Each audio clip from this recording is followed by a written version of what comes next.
वृषभासुर वध। आज राउर किसना मक्खन चुड़वलस, आजू दूध चुरवलस, आज हमार मटका फोड़ देलन। एक दू नाही ऐसन हजारों शिकायत सुनकर नंद और यशोदा बहुत तंग हो गई रहन। यशोदा, गांव वालों के कष्ट कम हो यही से हम सोचतानी कि हम कृष्ण और बलराम के बाकी बाल गोपालन के साथ गौ मात के चरावे खातिर भेज दी। ई बात यशोदा के ठीक लागल। वो कहली कि चला चांद छूटल। दूसर दिन सूर्य उगते ही वो कृष्ण और बलराम के धौली गाय और ओकर बछड़े के साथ जंगल भेज दिली। गोकुल के बाकी बाल गोपाल भी आपन आपन जानवर लेके उनका साथ निकलन।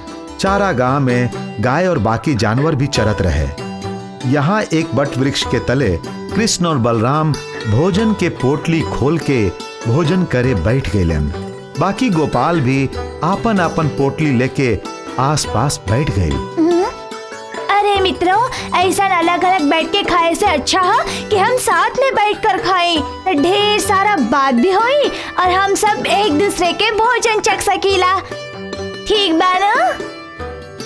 सबके बात बहुत अच्छा लागल।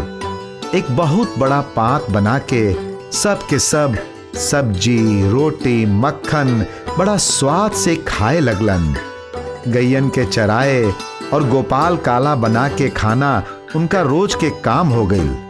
परंतु ये सब बाल गोपाल के देखत रहे कंस के दूत।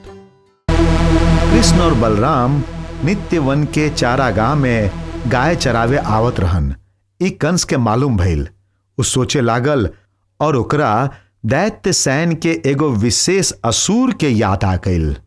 वृषभासुर, जेकर शरीर मानव जैसन परंतु बैल के मुंह वाला ये राक्षस यानी साक्षात यम ही रहे।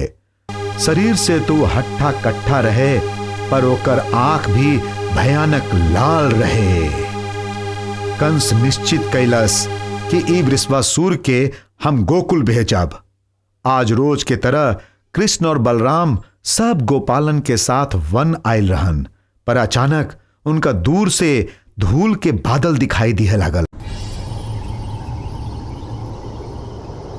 सब गोपाल डर के मारे पेड़ के पीछे छुप गइलन और देखत देखत सब गैयन एने ओने भागे लागल। कृष्ण के लागल कि केहू संकट आ रहल बा। वो बलराम से कहलन, जितना हो सके पत्थर जमा करा और पेड़े के पीछे छिप जा।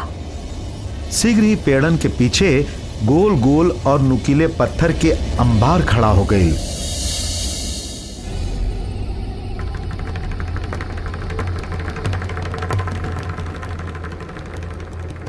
और वो खाली पठार पर कृष्ण अकेले खड़ा रहन। सब गोपाल आपन सांस रोक के देखत रहन। अब का होई, सामने से के आई। पर इ तक केहू ना जानत रहे, पर उनका देर तक प्रतीक्षा ना करे पड़ल। थोड़ी ही देर के बाद सामने से भागत आवे वाला महाभीम काय वृषभासुर सबके स्पष्ट दिखाई पड़ल। अब कृष्ण के का हुई, इस चिंता के कारण पेंदिया आगे बढ़ल। तभी बलराम ओकरा रोक लेलन। हाथ के पत्थर गोल गोल घुमा के सबके सिद्ध होवे के वो इशारा कैलन। सब गोपाल अब वो महाकाल बैल पे टूट पड़े खातिर तैयार हो गएलन। वृषभासुर बड़ी तेजी से भागत रहे। बहुत जल्दी वो चारागाह पार कर गइल और कृष्ण के पास आयल तो ओकरा ऊपर जैसे पत्थर के वर्षा शुरू हो गइल। यह मौका के लाभ उठा के कृष्ण वृषभासुर के सामने कूदलन और जोरदार झटका से ओकर एगो सींग उखाड़ देलन। तभी बलराम अचूक निशाना लगा के ओकर आंख नाकाम कर देलन। अब वृषभासुर गुस्सा से पागल हो गए रहे। यहाँ से वहां वो गोल गोल घूमे लागल और कृष्ण ओकरा के चकमा देत कूदे लगलन। अब ई राक्षस के अंत नजदीक रहे। कृष्ण आपन हाथ के सींग जोर से ऊपर फेंकलन, फिर पकड़ लेलन सिंह हाथ में आवते ही कृष्ण सीधा होकर प्रहार वृषभासुर के मस्तक पर कैलन। काड़ काड़ करके उस सिंह वृषभासुर के मस्तक में घुस गई और प्रहार के कारण वृषभासुर के मृत्यु हो गई। होकर प्राणहीन शरीर धरती पर बहुत जोर से गिरल।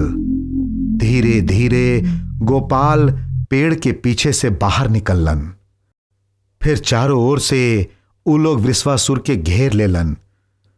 वृषभासुर के मृत्यु के सबके बहुत आनंद भइल, पर पेंदिया वृषभासुर के सिंह हिलाकर उ निश्चित मर गईल हा ई बात के पुष्टि कैलस।